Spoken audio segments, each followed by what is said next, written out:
Good evening.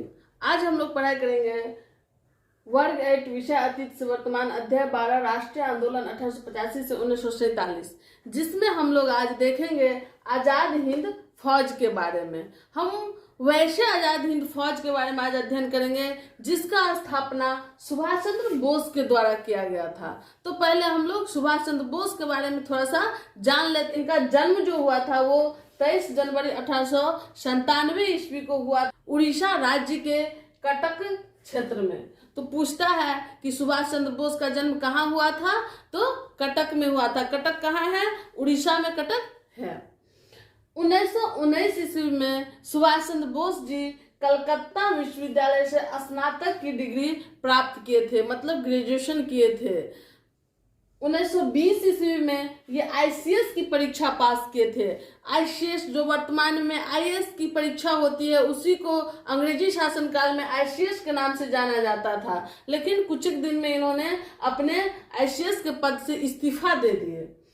1938 और 39 में इन्होंने कांग्रेस का अध्यक्ष रहा। भारतीय राष्ट्रीय कांग्रेस का अध्यक्ष 38 और 39 में बने थे। 1939 ईस्वी में कांग्रेस के अध्यक्ष पद से त्यागपत्र देके ये फॉरवर्ड ब्लॉक की स्थापना किए।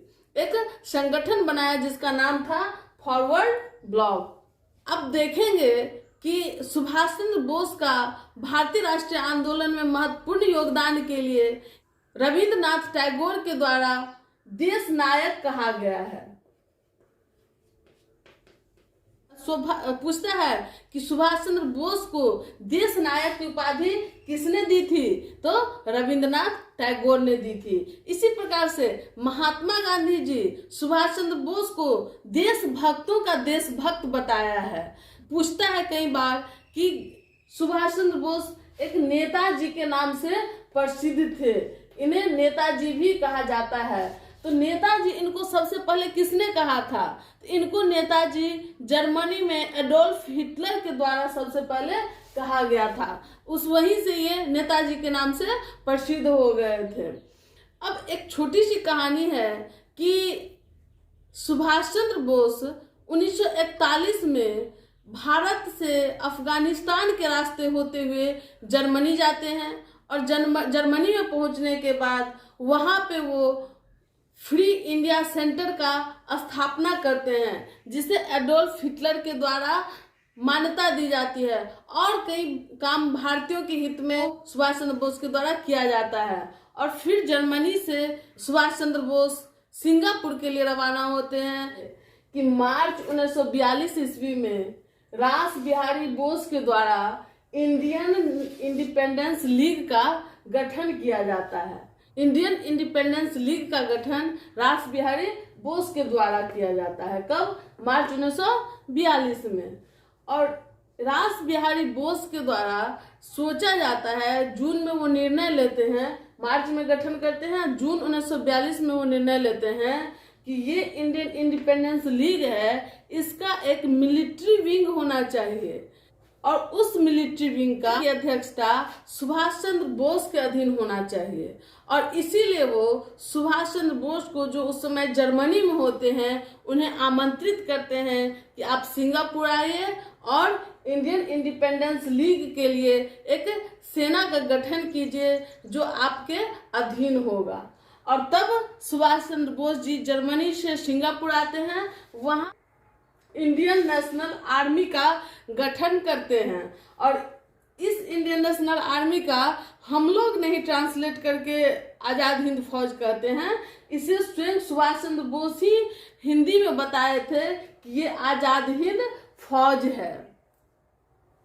और तो इसलिए आजाद हिंद फौज का गठन सुभाष चंद्र बोस के नेतृत्व में रास बिहारी बोस के विचार पे किया गया था और ये मुख्य रूप से सिंगापुर में किया गया था। तो जब कभी सवाल में पूछेगा कि आजाद हिंद फौज का गठन किसके द्वारा किया गया था, तो हम लोग बनाएंगे सुभाष चंद्र बोस के द्वारा। मात्र एक ही व्यक्ति थे जो आजाद हिंद फौज का गठन किए थे, वो थे सुभाष चंद्र बोस। कहाँ पे किए थे? सिंगापुर में किए थे। कब किए थे? 4 जुलाई 1943 में।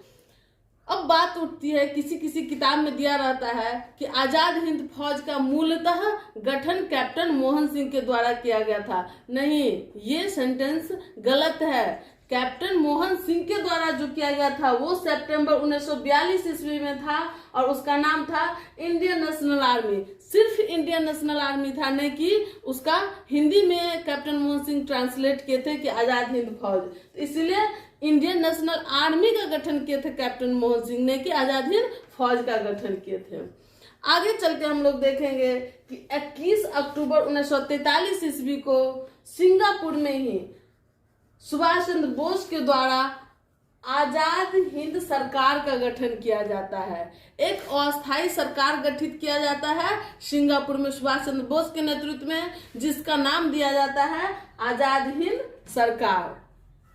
अब 4 जुलाई 1943 ईस्वी को जिस आजाद हिंद फौज का गठन किया गया सुभाष चंद्र बोस के नेतृत्व में, उस आजाद हिंद फौज को लेकर के सुभाष चंद्र बोस भारत पे आक्रमण करते हैं और भारत में लगभग 250 मील जमीन को अंग्रेज से खाली करा लेते हैं। और वो मुख्य रूप से नागालैंड, मणिपुर के क्षेत्र में आक्रमण करते हैं और इम्फाल, कोहिमा के क्षेत्र से आजाद हिंद फौज के कई सैनिक गिरफ्तार होते हैं, अधिकारी भी गिरफ्तार होते हैं और उन पे दिल्ली के लाल किला में मुकदमा चलता है और जिसमें आजाद हिंद फौज के 3 प्रमुख अभियुक्त प्रेम सहगल, गुरुबख्श सिंह, शाहनवाज, इनको फांसी की सजा सुनाई जाती है और एक राशिद अली को 7 वर्ष का कारावास की सजा सुनाई जाती है।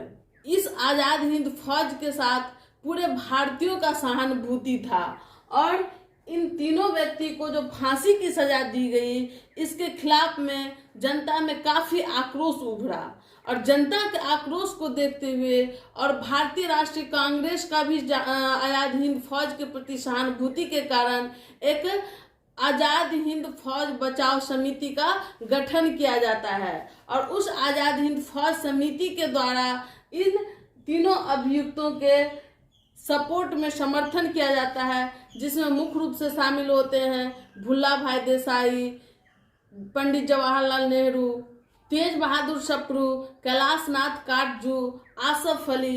इन सभी प्रमुख वकीलों के द्वारा एक बचाव समिति गठित करके इन सभी के समर्थन में वकालत किया जाता है और इनको बचाने का प्रयास किया जाता है। अंततः लोगों की उग्र स्थिति को देखते हुए अंग्रेजी सरकार को अपने इस फांसी की सजा को वापस लेना पड़ता है और इन तीनों अभियुक्तों को उस समय का जो तत्कालिक वायसराय होता है लॉर्ड वेवेल, वो विशेषाधिकार का प्रयोग करते हुए तीनों के फांसी की सजा को माफ कर देते हैं। इसी के साथ आज का वीडियो समाप्त होता है। धन्यवाद।